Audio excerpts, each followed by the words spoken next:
চলে আসলাম আরেকটি blog video নিয়ে। আশা করি প্রত্যেকটা ভিডিও তোমরা যেমন মন সহকারে দেখো, এই ভিডিওটাও পুরো ভিডিওটাই তোমরা আমার পাশে থাকবে। যাই হোক, আগের ভিডিওতে তোমরা দেখেছিলে আমি ইসলামপুর গিয়েছিলাম ডাক্তার দেখানোর জন্য, তাই তো? আর কিছু কিছু টেস্ট হয়েছিল, আরও কিছু টেস্ট দিয়েছিল, সেই জন্য একদিন থাকতে হয়েছিল। আর ইসলামপুরে না এক্সপো মেলা এসেছে, বাচ্চারা কি ছেড়ে দেয়, দাদার ছেলেমেয়েরাও আছে, আমার দুটো ছানাপোনা আর ওদের তিনজনকে নিয়ে আমি চলে গেলাম মেলাতে। আর সবসময় জানবে বাচ্চাদের সঙ্গে থাকতে দেখবে খুব ভালো লাগে, কারণ ওরা নিষ্পাপ হয়, কোনো তুমি কি খরচা করলে, তুমি কি করলে, সেগুলোর অজুহাতে থাকে না, টানাপোড়ান থাকে না। তো সেই জন্য আর বাচ্চারা আমি যখনই বাড়ি যাই এগুলো সবগুলোই আমার সঙ্গে থাকে।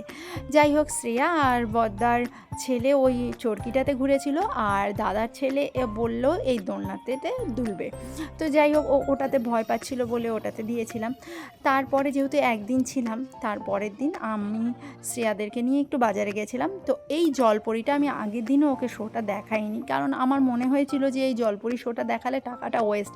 আমি জানি যে মানুষেরাই এখানে ঘোরাঘুরি করে, তবুও আর মেয়ে তো যাই হোক, ওকে দেখিয়ে দিলাম। আমার মনে হয় কোনো ভালো খারাপ যতটুকু দেখানো যাবে সম্ভব ওকে বোঝানো যাবে যে এই জিনিসটা খারাপ, এই জিনিসটা টাকাটা নষ্ট হয়, সেই জিনিসটা বোঝানো উচিত বলেই আমি ওই জায়গাটায় ওকে নিয়ে গেলাম। আমার মনের মতো করে, মানে আমার যেমন চিন্তা ধারণা, আমার যতটুকু বুদ্ধি ততটুকুতেই আমি বাচ্চাকে মানুষ করার চেষ্টা করি। আর দেখো, এরা না এত কষ্ট করে এতক্ষণ শ্বাস আটকে যে নিচে আছে, তারপরও এত মানুষ ওদেরকে বিরক্ত করছে, সেই জিনিসটা দেখে খুব খারাপ লাগলো।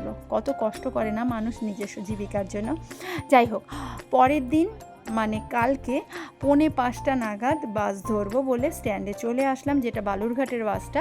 তো মামা ছিল, মামা আম নিয়ে এসেছিলো গঙ্গারামপুর থেকে, বাড়িরটা রেখে দিয়েছিল, আর আমারটা বাড়িতেই নিয়ে গেছিলো যে আমি ফিরবো, কারণ যেহেতু আমি করণদিঘিতে ছিলাম না, তো মামাও নামিনি, জানি না কি বুঝেছে। যাই হোক, নিয়ে গেছিলো। সেই মামা আমের ঝুড়িটা আমি নিয়ে যেতে পারবো না বলে আমের ব্যাগটা নিয়ে আসলো আর আমাদেরকে পৌঁছে দিল। বাবাও কিন্তু অসুস্থ শরীরেও আমাকে এগোতে ছাড়েনি। হয়তো বাবারা এমনই হয়, মা বাবারা সত্যি সন্তানের জন্য। আর যতবার আসি না, বাবা এগোতে আসতে চায়, আমি আসতে দেই না, কিন্তু যেহেতু মামা ছিল সঙ্গে, সেহেতু বাবা আমাদেরকে বাসে উঠাতে এসেছিল। তারপর রাস্তায় আস্তে আস্তে হঠাৎ দেখি বৃষ্টি হচ্ছে প্রচণ্ড।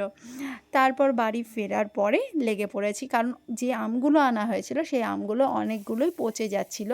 তো ভাবলাম আমসত্ত্বের জন্য কিছু রস করে রেখে দিই, যদিও মেঘলা মেঘলা দিন, তো জাল দিয়ে শুকনো হবে। তারপর রান্নাবাড়িতে লেগে পড়লাম, আর এ কটা আম একটু ভালো আছে বেছে বুঝে, আর দুটোই কিন্তু যেহেতু 4:30 নাগাদ ওরা উঠেছিল ঘুম থেকে, ঘুমিয়ে গেছে। আর আমাদেরকে তো কাজ করতেই হবে, কি করা যাবে। সেই জন্য সব এই আমসত্ত্বের রসগুলো করে রান্নাবান্নি কোনো রকম করে সেরে আমি একটু রেস্ট নিয়েছিলাম এই 1 ঘন্টা নাগাদ। তারপর শ্রেয়ার আবৃত্তি ক্লাস ছিল, আবৃত্তি ক্লাসে শ্রেয়াদেরকে নিয়ে গেলাম। আর জানো তো কী ঘটনা ঘটেছে, কালকে যে পোলিও খাওয়ানোর ছিল সেটা না আমি জানতামই না। যাই হোক, তারপর হলো শুনলাম শ্রেয়াকে আবৃত্তি ক্লাসে নিয়ে গিয়ে শ্রেয়ার বান্ধবীর মায়ের কাছ থেকে। তো তারপরে নিয়ে গেলাম হাসপাতালে। আর প্রথমে তো কিছুতেই পোলিওটা খাবে না, ও ভেবেছে যে ওকে ভ্যাকসিন দেওয়াতে আমরা নিয়ে গেছি। খুব ভয় পাচ্ছিল, কান্নাকাটি করছিল। তারপর কোনো রকম বুঝিয়ে ওকে হলো পোলিও খাওয়ানোটা হলো, বললাম যে নেল পালিশ পড়লো। আবার সব যখন বুঝতে পেরেছে ইঞ্জেকশন দেওয়া হলো না, তখন টাটা দিচ্ছিল আর হামি খেলো। যাই হোক, তারপর ওকে নিয়ে চলে গেলাম আবার শ্রেয়ার আবৃত্তি ক্লাসে, শ্রেয়াকে দিয়ে এসেছিলাম সেই জন্য ওকে আনতে। আর এইভাবেই দিনগুলো কাটে ব্যস্ততার মধ্যে, মোটামুটি ভালোই লাগে। আমার মনে হয় ব্যস্ততার মধ্যে সারা দিনটা যদি কাটে তাহলে কি হয় বলো তো, তাহলে অন্যদিকে কিছুতেই মন হয় না। আর সারা দিন বাড়িতে বসে থেকে বা কারোর সঙ্গে গেজিয়ে, কারো বদনাম করে, কারো ক্ষতি করাটা, কাউকে নিয়ে সমালোচনা করাটা, আমার মনে হয় না সেটা ঠিক নেই। সেই জন্য সবসময়ই চেষ্টা করি নিজেকে সবসময় কাজের মধ্যে ব্যস্ত থাকতে এবং ব্যস্ত রাখতে, দেখবে ভালোও লাগে। আর নিজের অসুখের কথাগুলোও আমি ভুলে থাকতে পারি। যাই হোক, ভিডিওটা কেমন লাগলো অবশ্যই কমেন্টে জানিও, আর এইভাবেই তোমরা তোমাদের ভালোবাসা নিয়ে আমার পাশে থেকো।